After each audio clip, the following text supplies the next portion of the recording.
Absolutely. So let me start with just trying to unpack and understand what's going on here, Kirk. And this is a developing story. So to be clear, we're talking about the things that have happened so far that have been made public.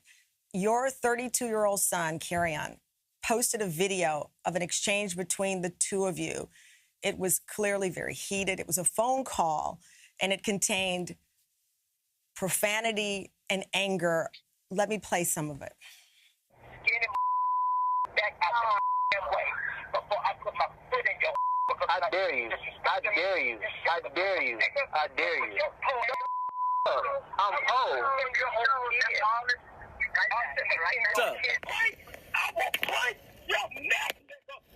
Ever disrespect me. I did it. Just hours after the release of that, Kirk posted his own video to fans. Here's a portion of it.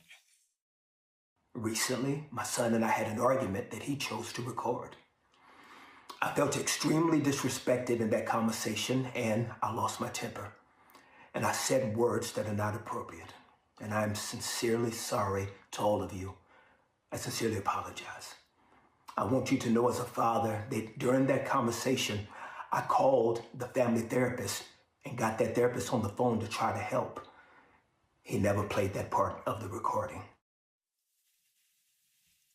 Again, this show is about gospel music. It's not about Kirk Franklin, but this real news happened, and you both have agreed to talk to us. Kirk, let me start with, how did you learn the video had been posted? Well, a lot of people in our family and community, they privately have known for over 20 years of the tension and challenges that we've been going through as a family privately. I have 4 children. When I married my wife, I had a son, and my wife had a daughter that I adopted.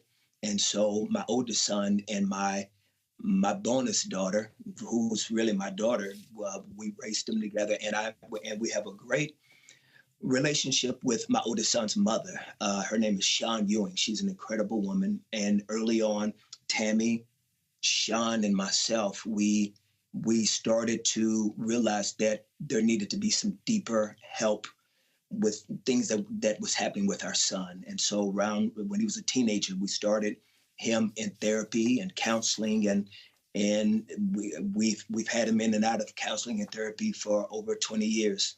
And as Kerrion became a grown man, when he became a grown man, his disrespect became more aggressive. And so once again, family members and friends and close friends, as a matter of fact, that was my close friend that was on the phone. I tried to get him on the phone to try to help with the situation. His name is John Drummond. So that was him that was laughing in the middle of the conversation. It wasn't my wife. It wasn't Sean. It was my best friend, who's like an uncle to Kerrion. He's known Kerrion since Kerrion was 1. So, just as a family, we've been trying to rally for years to try to help. And like I said, now that he's about to be 33, as a grown man, the relationship at times can become very agitated and very frustrated in trying to help. But I'm not going to stop trying to help. He's my son. He's my son. He's my firstborn. And I never want him to feel what I felt not having a father.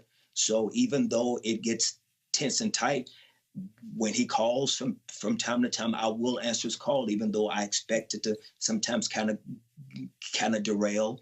It's important for me because what if that call is the call that things change? So I never know, and I never want to give up. Yeah. And I want to get Tammy in on this, but just quickly, yes, because you talk about the respect you feel you are owed. Do you respect Kerrion? Yes. Yes. I respect Kerrion. I'm not Kerrion's equal, though. I'm not his equal. I'm his dad. And when you talk to me, especially about things that you say that you want from me, I can't hear you when you are extremely aggressive when we're communicating. And That's why a lot of times Carrie Ann and I haven't talked sometimes for a year or two.